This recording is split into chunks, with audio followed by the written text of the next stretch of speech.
limit ourselves. And it's only us. There's nobody else that's doing it to you. You've chosen to adopt those beliefs. And once you push yourself outside of that comfort zone, what becomes possible is absolutely miraculous. What is this limiting belief in my case that I'm not a good person? What does it cost me in my past to think this way? What is it costing me in this present moment to think that I'm not a good person? And here's the kicker. If I don't evolve this, if I don't get deliberate, what is it going to cost me in the future to continue to think that I'm not a good person? And the law of attraction is one that works like this. You get back from the universe, from the world, what it is that you put out there in the world.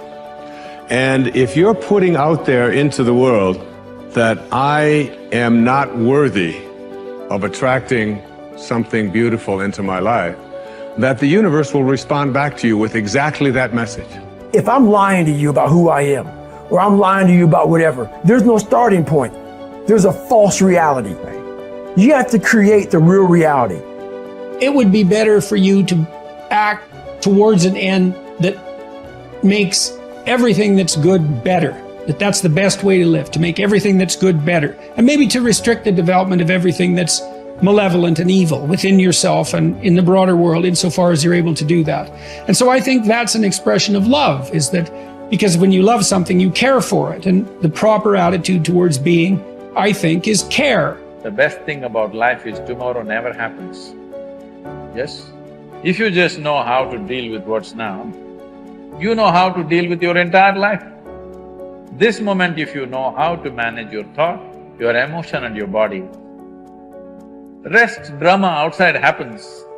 But if this is like this will be joyful and wonderful no matter what's the drama around you. Yes? Oh, what if this happens, what if that happens?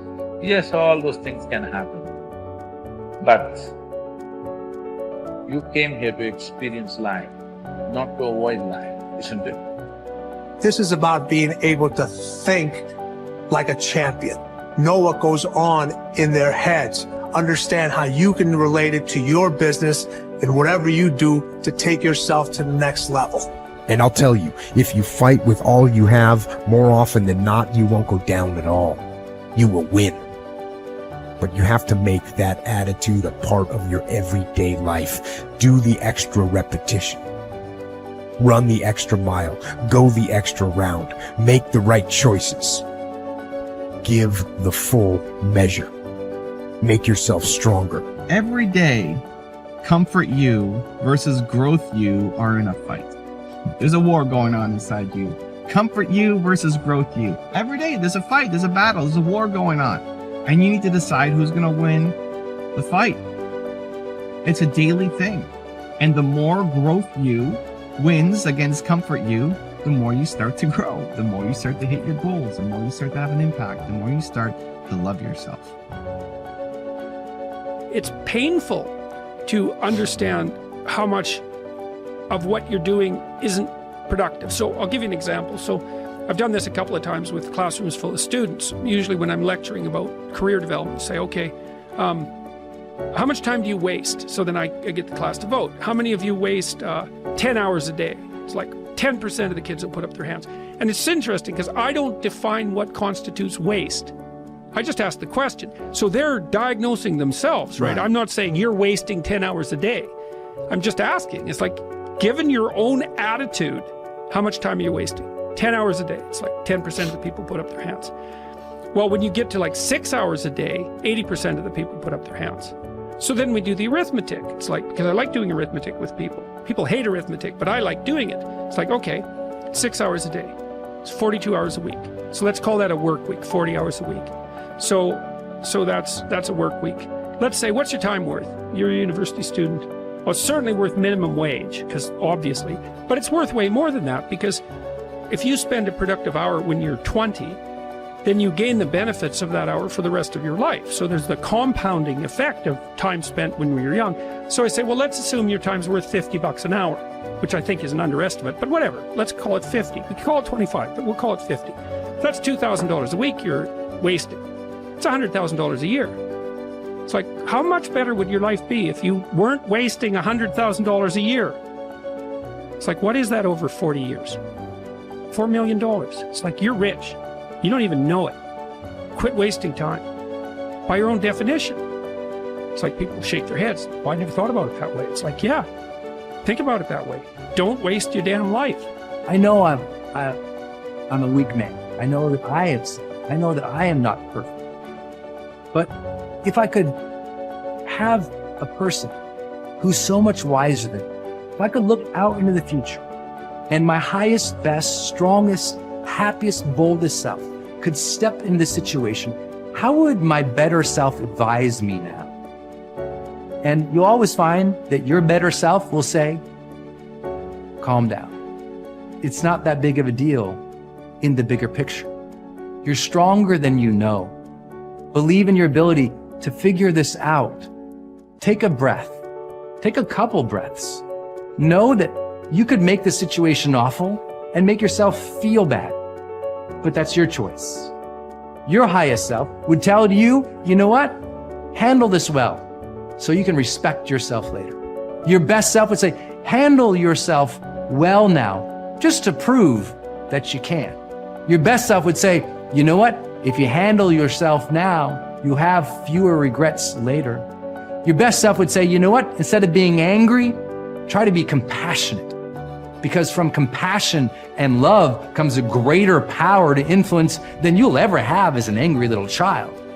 Oof, your older self, they'd tell you, they'd learn you. They'd give you the messages that you needed to hear. What would you do as your highest self?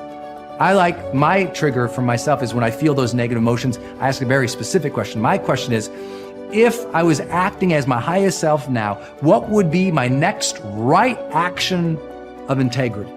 Coming from a place where I want to be happy as a human being, how would I reply to this? And that changes the game. The questions we ask ourselves in moments of conflict dictate the answers and the way in which we behave.